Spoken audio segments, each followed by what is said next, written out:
Praise be Jesus and Mary.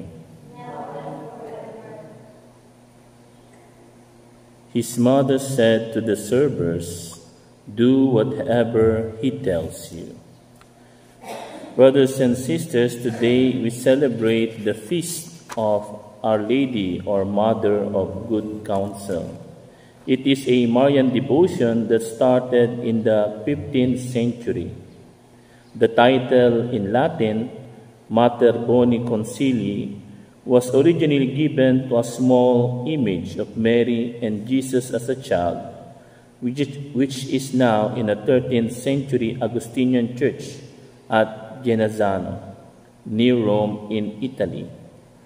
Oral tradition is that the fresco, o yung painting, was on a church wall in Scutari, Albania, during a conflict with Turkey in 1467. The sanctuary of the church was mostly destroyed, and the wall where the fresco had been was suddenly blank. The same year in Genazzano, during Vespers on the feast of Saint Mark, people suddenly heard beautiful music coming from a cloud above a church. The cloud descended on the church and hovered above the wall of an unfinished chapel. Church bells throughout the town started ringing. When the cloud eventually disappeared, the fresco was on the chapel wall. It had escaped the Turkish invasion and migrated to Italy. Following this, the fresco was named Our Lady of Good Counsel, after the church where it had come to rest. Many miracles are believed to have occurred in the portrait's presence.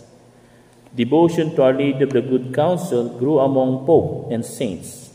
Among them, Pope John the 23rd prayed at the shrine for guidance before he called the Ecumenical Council, which is known as the Second Vatican Council. Saints with particular devotion to her include Saint Aloysius Gonzaga, Saint Alphonsus Liguori, and Saint John Bosco.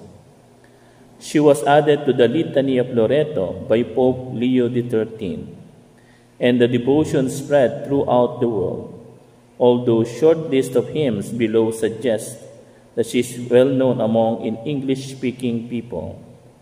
The feast day of the Mother of Good Counsel is April 26. She is the patron saint of Albania, the missionary sisters of St. Peter Claver, the Augustinian province of Midwest USA, and of course in Parañaque City in the Philippines.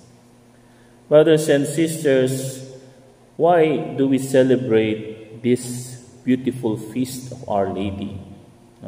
And to add to what I said, para dagdagan yung sinabi dito, Our Lady of Good Counsel is also the title where the first Casa Mariana, or Marian House of the Institute of the Franciscan Friars of the Immaculate in Frigento.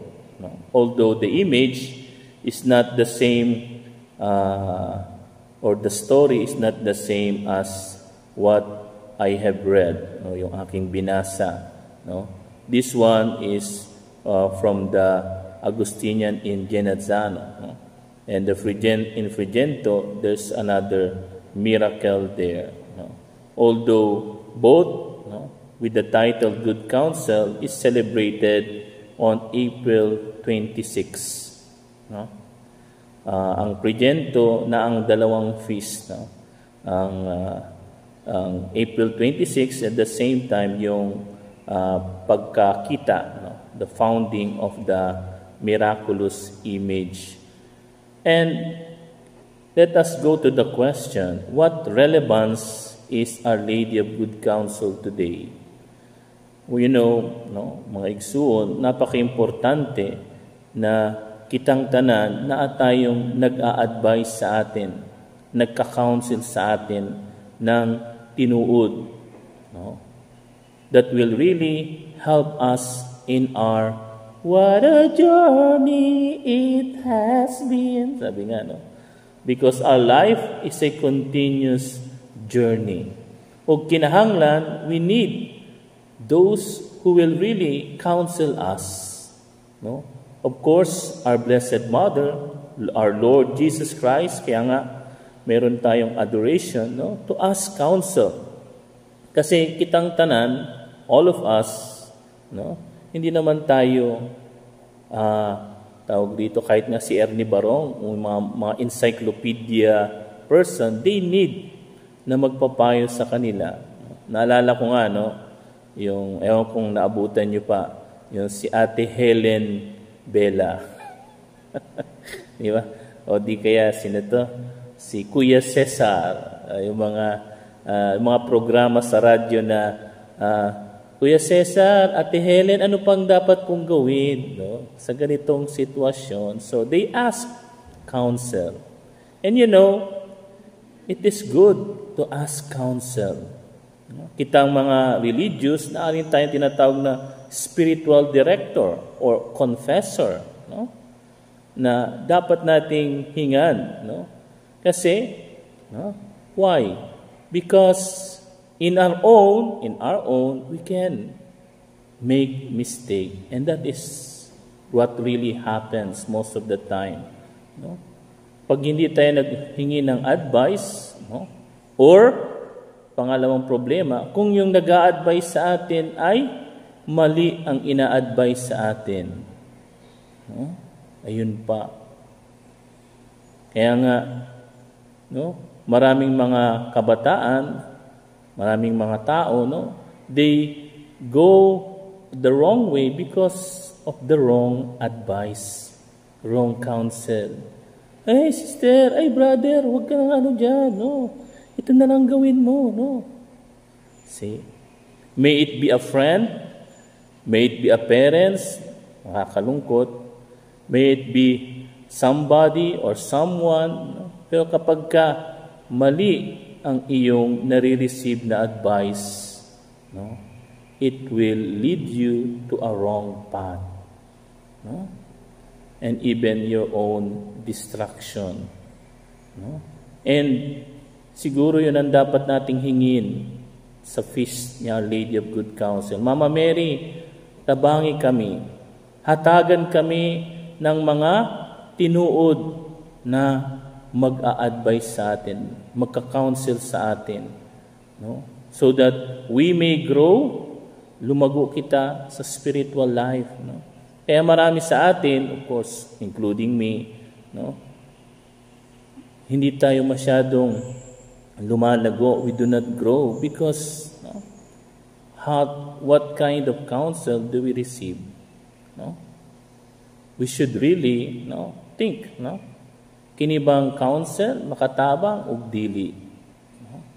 And at the same time, no, yung counsel ba na makapag-encourage, no? And one of the good counsel is encouragement and support. No? Kasi, no, kapag walang sa daghan na mga nating napapakinggan, naririnig, sa radyo, sa TV, sa internet, no? Kitang tanan, ma-discourage kita. No?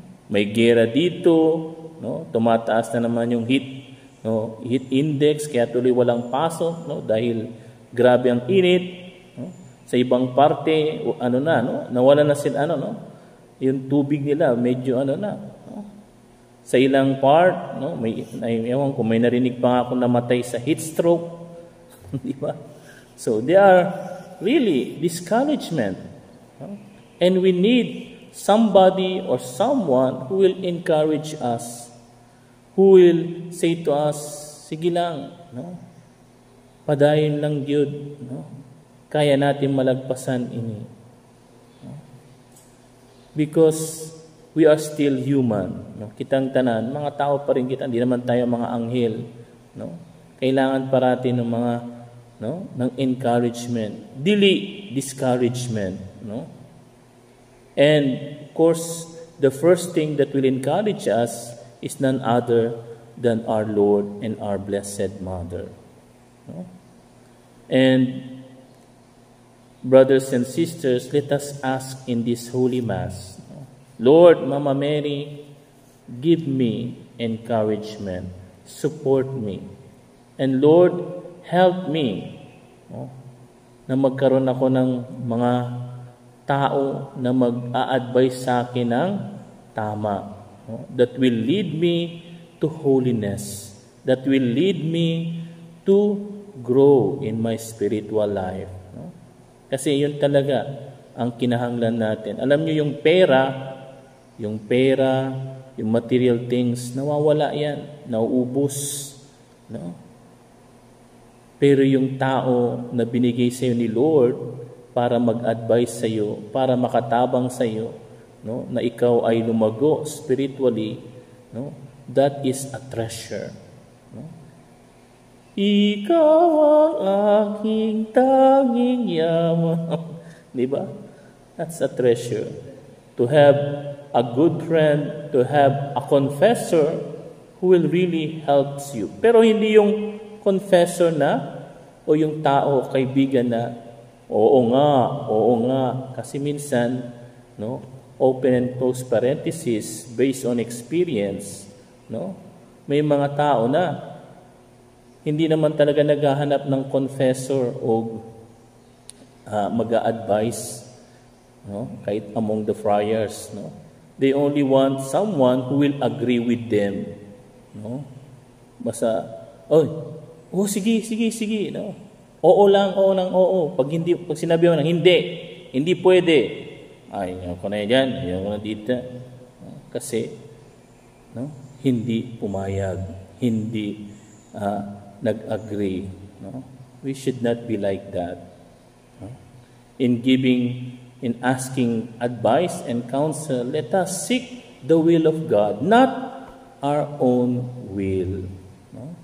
Kasi minsan yun, hinahanap lang natin, hindi yung mag-a-advise sa atin, kundi yung magsasabi sa atin, yes. Magsasabi lang sa atin ng oo sa mga gusto natin, which is wrong. When we seek advice, when we seek counsel, seek natin talaga yung will ni God, hindi yung ating kagustuhan. Praise be Jesus and Mary.